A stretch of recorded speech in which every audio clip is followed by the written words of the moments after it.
ہمارے ساتھ پورے 2 دن نہیں، 1.5 دن کے بعد میں نے کہا جانا نہیں، کہتے تہاڈا ہی کام ہے، آپ جائیں، آپ کا کام جانے۔ تو بھائی یہ کوئی آسان کام ہے؟ یہ مطلب ہماری محفلوں میں نا لوگوں کو شوق ہوتا ہے اسٹیج پہ بیٹھنے کا۔ میرا ذاتی تجربہ ہے کہ سب سے مشکل کام اسٹیج پہ بیٹھنا ہے، سب سے مشکل۔ آپ کھانس بھی نہیں تکتے طریقے سے، نہیں کھانس سکتے آپ، لوگ آپ کو نوٹ کرتے ہیں کہ صاحب کھانسیں۔ آپ کیا سمجھتے ہیں جو ساجد حج کے اسٹیج پہ بیٹھا ہے اس کے لیے بڑا ایزی کام ہے؟ اور اب تو اور مشکل ہے، اس لیے کہ پہلے صرف آنکھیں دیکھتی ہیں، 15 کیمرے بھی دیکھتے ہیں۔ تو اتنا آسان نہ سمجھے، سامنے والے کی جگہ پہ میسج یہ دے رہا ہوں، پیغام یہ دے رہا ہوں، تھوڑا احسار کریں، قربانی دیں، مطلب اپنے آپ کو تھوڑا اٹھ کر سوچیں، اپنی ذات سے تھوڑا اوپر دیکھیں۔ سامنے والا ایک کام کر رہا ہے، وہ ایک ڈیوٹی کر رہا ہے، وہ ایک بات کر رہا ہے۔ میں کئی دفعہ نرم گوشہ دیتا ہوں، آپ کو پتہ ہے سخت تقریر کرتا ہوں سیاستدانوں کے بارے میں، لیکن نپے تلے جملوں میں میں کہا کرتا ہوں کہ یار آسان کام تھوڑی ہے، 15 بندے اگر مجھ سے سوال جواب کرنے والے ہوں تو میں دیوانہ ہو جاؤں، اور ایک ایم پی اور ایک ایم این اے سے 15 ہزار بندے دوپہر میں بات کرنے والے ہوں، تو آپ اس کو آسان کام سمجھتے ہیں؟ تھوڑا سا سامنے والے کی جگہ اپنے آپ کو رکھیں، پھر تھوڑا معیار بنائے زندگی کا۔ میرے رسول کریم علیہ السلام کے غلاموں کا مزاج یہ تھا کہ وہ دوسروں کے بارے میں سوچتے تھے، ان کے نظریات یہ تھے کہ وہ دوسروں کو آسانی دینا چاہتے تھے۔ ہمارے ملک میں نا 1947 میں مہاجر آئے تھے ہجرت کر کے انڈیا سے، آج تک ہے نا مہاجر؟ کہتے ہیں مہاجروں میں رشتہ کیوں غیر مسلم ہوتے ہیں؟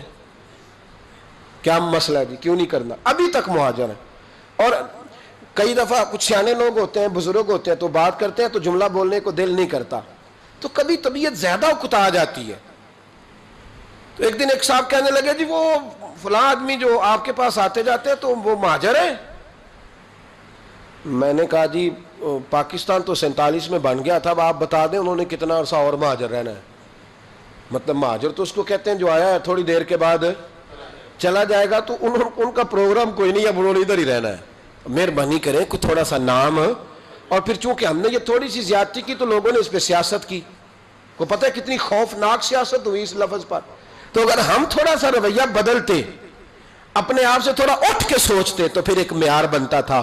میرے رسول کائنات علیہ السلام کے غلام جب مکے سے ہجرت کر کے مدینے آئے تو انصار مدینہ نے رسیاں رکھ کے جائیدادیں بانٹی، یعنی رسیاں رکھ کے جائیدادیں بانٹ دیں، پھیتے لگا کے بانٹی کہ آدھی تیری ہے اور آدھی میری ہے۔ رشتہ داریاں کی، گھروں سے رشتے دیے، تعلقات بنائے۔ اور کبھی کبھی کچھ چیزیں پڑھتے ہیں تو وہ نا کمال ہو جاتی ہے، روح پرواز کرتی۔ جب بنو قریظہ اور بنو نذیر کے علاقے فتح ہوئے تو بہت سارا مال آیا۔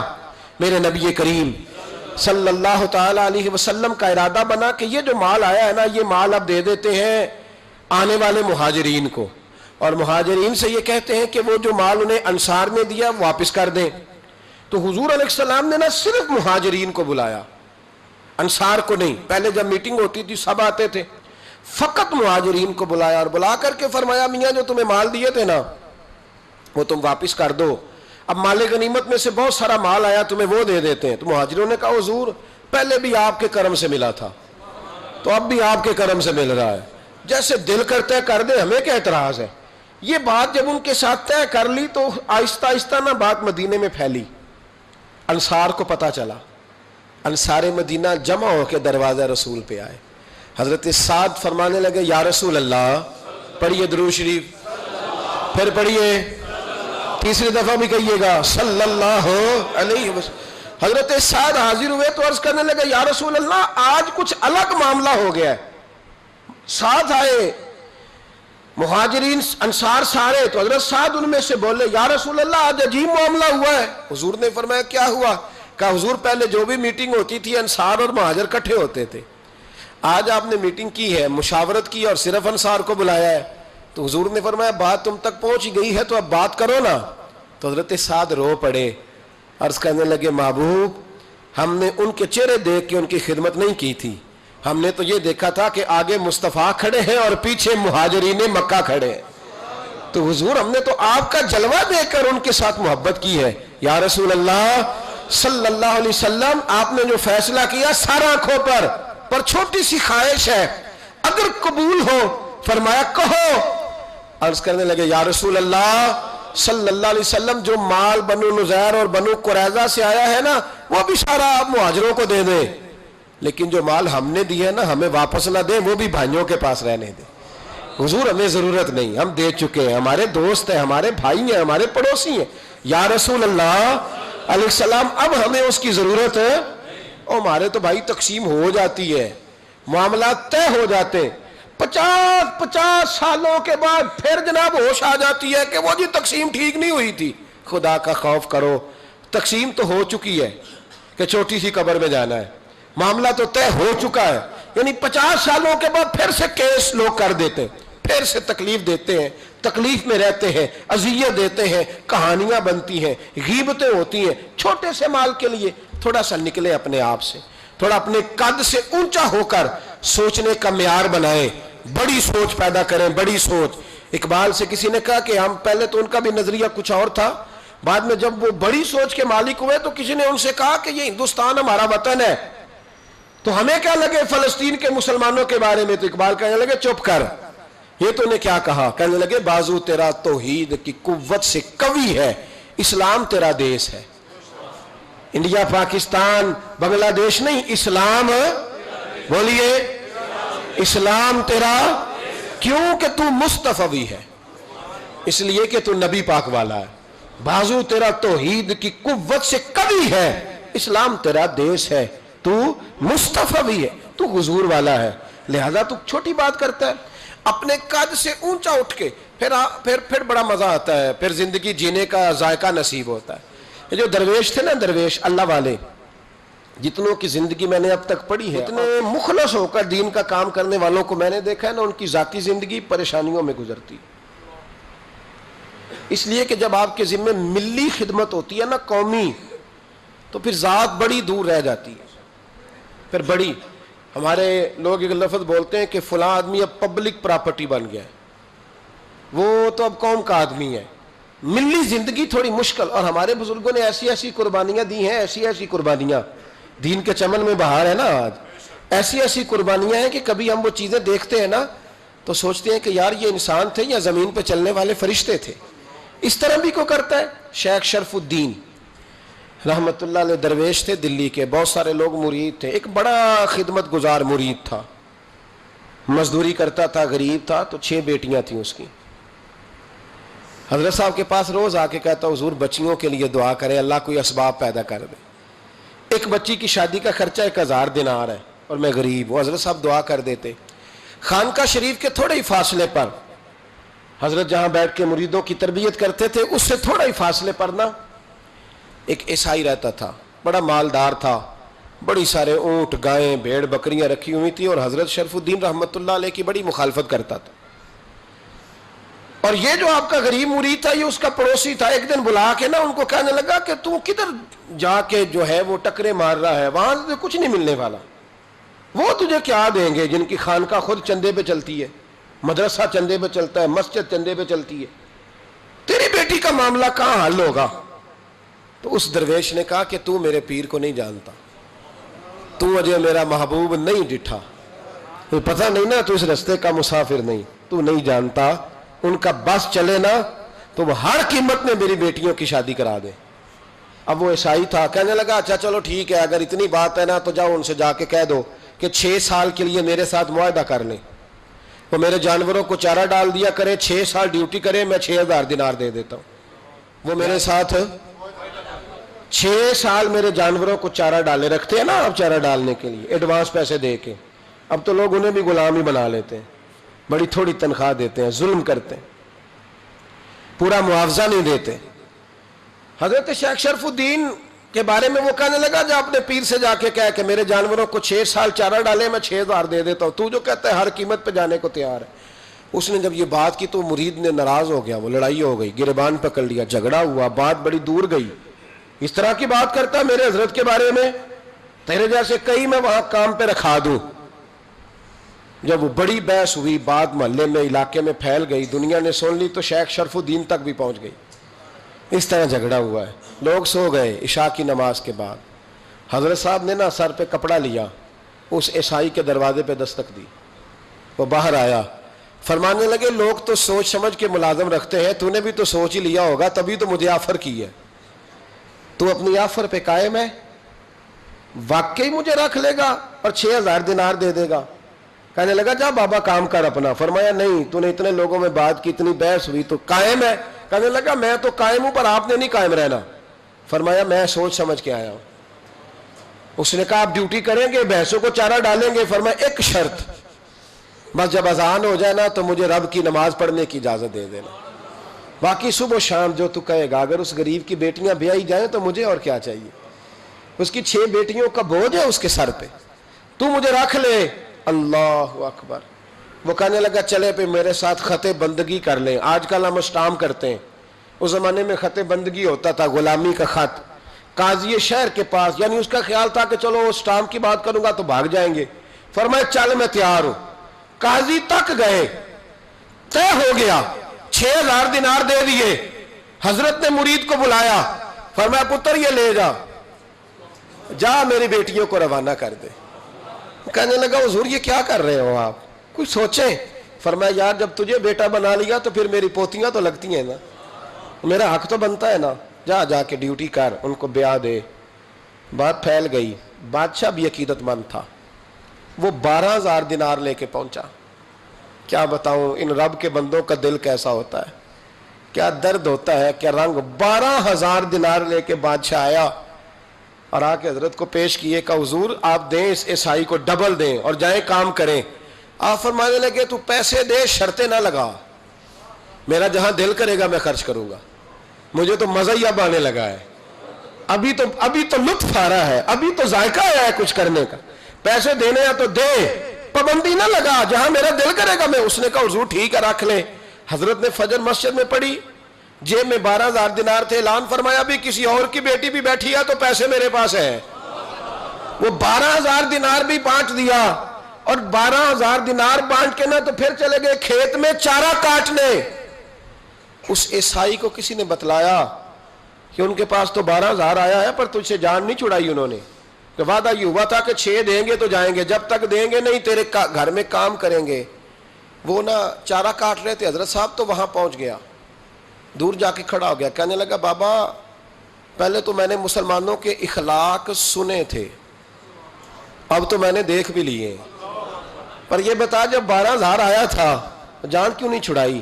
تو حضرت چارہ کاٹتے کاٹتے رو پڑے، فرمانے لگے تو نہیں نہ جانتا یہ بیٹیاں سانجھی ہوتی ہیں، پتہ نہیں نا، میرے رسول پاک نے تو حاتم تائی کی بیٹی کے سر پہ کپڑا رکھ کے کہا تھا بیٹیاں برابر ہوتی ہیں، تو یہ نہیں پتا جب اس کی 6 بیٹیوں کی شادی ہوئی ہے میرے اندر روحانیت کتنی بڑی ہے۔ فرمایا پھر 12000 آیا ہے تو 2-4 بچیاں پھر گئی ہیں، تو یہ نہیں پتا میں اندر سے راضی کتنا ہوں، میں تیری نوکری کرتا رہوں گا، پتہ نہیں اللہ کتنی بیٹیوں کو بیاہ دے گا۔ اتنا رویا، وہ عیسائی کے پیروں میں بیٹھ گیا، کہنے لگا بابا میں نے تیری مخالفت کی ہے پر تیرے قریب آ کے پتہ چلا ہے کہ تو بہت اونچے اخلاق کا مالک ہے، اور اگر تیرا یہ مقام ہے تو تجھے اخلاق سکھانے والے محمد عربی کی شان کتنی ہوگی، رسول اللہ کا انداز۔ تو اس طرح کر، مجھے کلمہ پڑھا، تو مجھے کلمہ پڑھا، کہا بابا پہلے تو میرے جانوروں کو چارہ ڈالتا تھا، اب جتنے لوگ تیری خانقاہ میں آئیں گے نا میں ان کے جوتے سیدھے کیا کروں گا، میں نوکری کروں گا، میں ڈیو۔ ہمارے بزرگوں نے نا اونچا اٹھ کے، اونچا دیکھیں نا حضرت عمر فاروق رضی اللہ تعالی عنہ، وجہ کس کا نام ہے؟ اپنے تکبر میں رہنا، اپنی انا کے بت میں بند رہنے کا نام روب اور دبدبا ہے۔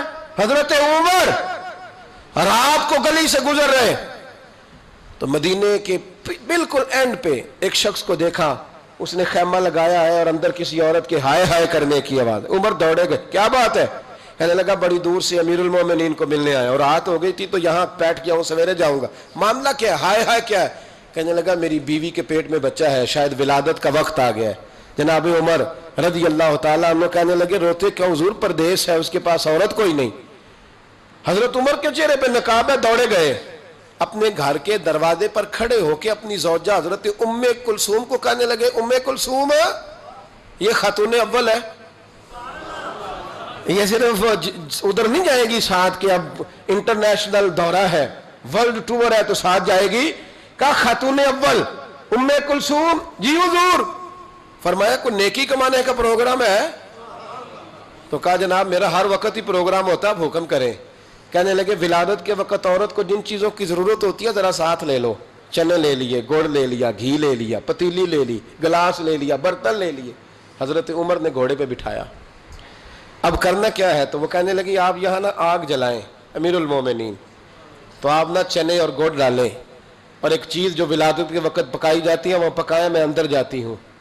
اندر بطور دایا، دائی کے طور پر عمر کی زوجہ خاتون اول خدمت کرتی ہیں۔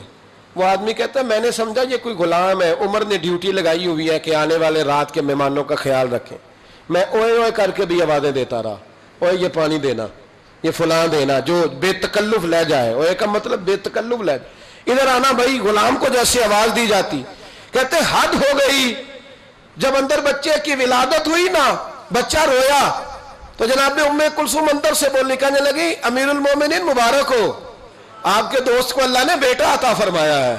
وہ کہتا ہے میرے ہاتھ میں پیالہ پکڑا تھا پانی کا، جب کہا نا امیر المومنین تو دھڑام سے پیالہ زمین پہ گرا۔ میں نے کہا عمر آپ خود ہیں اور یہ میں تو آیا ہوں تو لوگ آپ کے نام سے کانپ رہے تھے۔ جناب عمر فرمانے لگے رب نے جو مجھے روب دیا ہے نا وہ دوسروں کی خدمت کی برکت سے عطا فرمایا، یہ میرے اندر کی سچائی ہے۔ اور میرے بھائی تھوڑا سا نا نکلے ذات سے، تھوڑی اپنی سوچیں بڑی کریں، ذرا دوسرے کے بارے میں بھی تھوڑا سا سوچیں، تھوڑا دیکھیں کہ آپ کس کو کس طرح۔ میں تو کچھ چیزیں پڑھتا ہوں نا تو وہ ختم کر دیتی ہیں، سفر ہی ختم کر دیتی ہیں کہ اتنا ہی کافی ہے۔ ابن سعد نے لکھا ہے کہ احد کے میدان میں نا جب حضرت امیر حمزہ شہید ہو گئے، کان کاٹ دیے گئے، آنکھیں نکال دی گئیں، وجود کے ٹکڑے ٹکڑے ہو گئے، تو یہ نبی کریم علیہ السلام کے صرف چچے نہیں تھے، حضور کے گہرے دوست بھی تھے۔ 6 مہینے عمر کا فرق تھا، اکٹھے سارا بچپن مبارک گزرا تھا۔ میرے رسول کریم علیہ السلام کے چچا جب اس طرح شہید کیے گئے نا تو حضرت صفیہ حضرت امیر حمزہ کی سگی بہن دور سے دیکھنے کے لیے دوڑی، تو نبی کریم نے حضرت زبیر سے کہا ان کے بیٹے سے، فرمایا یہ بہن ہے، اس سے دیکھا نہیں جائے گا، یہ نصیبوں والیاں نہیں دیکھ سکتی اپنے بھائیوں کی تکلیف، تو جا کے نا اسے روک دے، کسی طریقے سے ماں کو منا۔ حضرت امیر حمزہ کا چہرہ نہ دیکھے، یہ بڑا پیار کرتی ہے بھائی سے، اس کے لیے تھوڑا مشکل ہو جائے گا۔ حضرت زبیر کہتے ہیں میں نے جا کے اماں کو روکا، میں نے کہا حضور فرماتے ہیں کہ حالت ٹھیک نہیں، آپ نہ آئیں، آپ سے دیکھا نہیں جائے گا۔ تو جناب صفیہ نے نا یوں کر کے آنسو پہنچے، کہنے لگی زبیر نبی پاک نے دیکھا ہے چہرہ؟ کہا دیکھا ہے۔ تو فرمانے لگی میں ہوں سگی بہن، پر امیر حمزہ سے میں نہیں اتنا پیار کرتی جتنا محمد مصطفیٰ کرتے، انہوں نے دیکھ لیا نا تو بہن بھی دیکھ لے گی۔ جناب صفیہ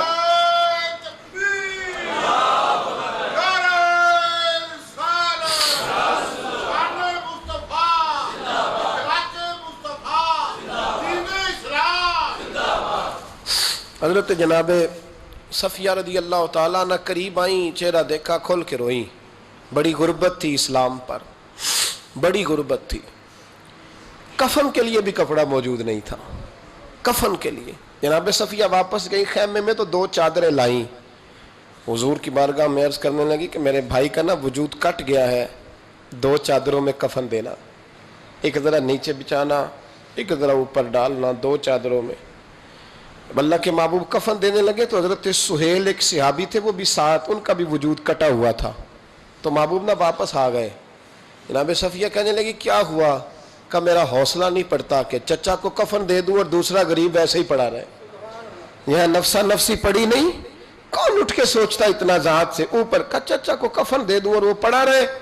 حضرت صفیہ کہنے لگی اجازت ہے، ایک چادر ان کو دے دیں، ایک میرے بھائی کو دے دیں۔ نبی کریم علیہ السلام نے چادریں کھولی تو ایک لمبی تھی ایک چھوٹی تھی۔ کہا صفیہ اب میں کیا کروں؟ یعنی وہاں جب میت پڑی ہے، جنازہ پڑا ہے، شہادت ہو گئی ہے، وہاں بھی قربانی کا یہ جذبہ، اب میں کیا کروں؟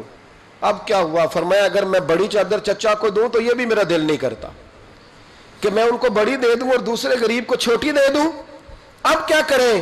تو حضرت زبیر بن عوام کہنے لگے مجھے آپ دونوں کا پتہ ہے، اگر آپ کہیں تو میں قرآن اندازی کر دوں۔ یعنی اس وقت جب آنسو بہ رہے ہیں، تڑپ ہے، پھر بھی اتنا حوصلہ نہیں کہ اپنے چچا کو اپنے بھائی کو تو ڈھانپ دیا جائے اور دوسرے کی میت پڑی رہے. یہ وہ اخلاق ہے جو محمد عربی نے ہمیں سکھایا ہے, یہ رسول رحمت نے سکھایا ہے, امام الانبیاء نے سکھایا ہے, حبیب کبریا علیہ السلام نے سکھایا ہے. قرآن دازی کی گئی تو بڑی چادر حضرت سہیل کے نام نکل آئی, چھوٹی حضرت امیر حمزہ کے نام نکلی. میرے رسول کریم نے جب چادر ان کے اوپر رکھی نا, سر ڈھانپتے تو پیر ننگے ہو جاتے, پیر ڈھانپتے تو سر ننگا ہو جاتا. محبوب نے نگاہ اٹھا کے آسمان کی طرف دیکھا تو فرمایا جلدی سے قبر میں رکھ کے قبر بند کرو, مجھے پیغام آیا ہے کہ آپ نہ سر ڈھانپ دیں, پیروں پہ گھاس ڈال دیں, قبر بند ہوگی تو اللہ میرے چچا کو جنت کا لباس عطا فرما دے. ڈھانپ دیں جلدی سے. بھائیو, یہ قربانی, یہ ذات اتنا بڑا درجہ ہے, اتنا بڑا, اپنی ذات سے نکل کر سوچنا کہ بخاری میں جب ہم وہ حدیث پڑھتے ہیں نا تو دل عجیب اس روحانیت محسوس کرتا ہے. حضرت عمر کو جب زخم لگا نا تو خون بڑا بہہ گیا, سمجھ آ گئی کہ عمر بچیں گے نہیں. تو حضرت عمر نے بیٹے کو بلایا, فرمایا بیٹا آخری وقت ہے میرا, جناب عائشہ صدیقہ کے پاس جاؤ. گنبد خضرا میں نا 3 قبروں کی جگہ ہے, ایک میں حضور آرام فرما, ایک میں جناب ابو بکر صدیق. بیٹا زیادہ زور نہ دینا, اس لیے کہ جناب عائشہ نے وہ جگہ اپنے لیے رکھی ہوئی ہے, ان کا حجرہ ہے, وہ مالکہ ہے. ہلکا سا کہنا, ہلکا سا, پتر رو کے نہ کہنا کہیں وہ مجبور نہ ہو جائے, ہلکا سا کہنا. عمر کا دل کرتا ہے میں نے وفا کی ہے مصطفیٰ کے ساتھ, نوکری کی ہے, اگر مجھے جگہ مل جائے نا تو میں وہاں سو جاؤں. دل کرتا ہے کہہ دینا, لیکن اماں جی مان جائیں تو ٹھیک ہے, ورنہ مجھے جنت البقیع میں دفن کرنا. حضرت عبداللہ ابن عمر کہتے ہیں بڑی تکلیف میں تھا, پر اماں جی کے پاس جا کے رویا نہیں, ہمت کے ساتھ بات کی. میں نے کہا اماں جی ابا جی کی خواہش تو ہے, اگر آپ اجازت دے دیں. کہتے ہیں میں تو حوصلے میں تھا, پر اندر سے جناب عائشہ کی سسکیوں کی آواز آنے لگی. فرمایا جا کے عمر کو میرا پیغام دینا کہ کوئی اپنی قبر کی جگہ کسی کو بھی نہیں دیتا, اور پھر جگہ بھی وہ جس پر میرے نبی کے گنبد کا سایہ ہو, حضور کے حجرے کا سایہ, وہ والی جگہ. اور عمر سے کہنا تو نے حد کر دی ہے رسول اللہ کے دین کی نوکری کی. اسے کہنا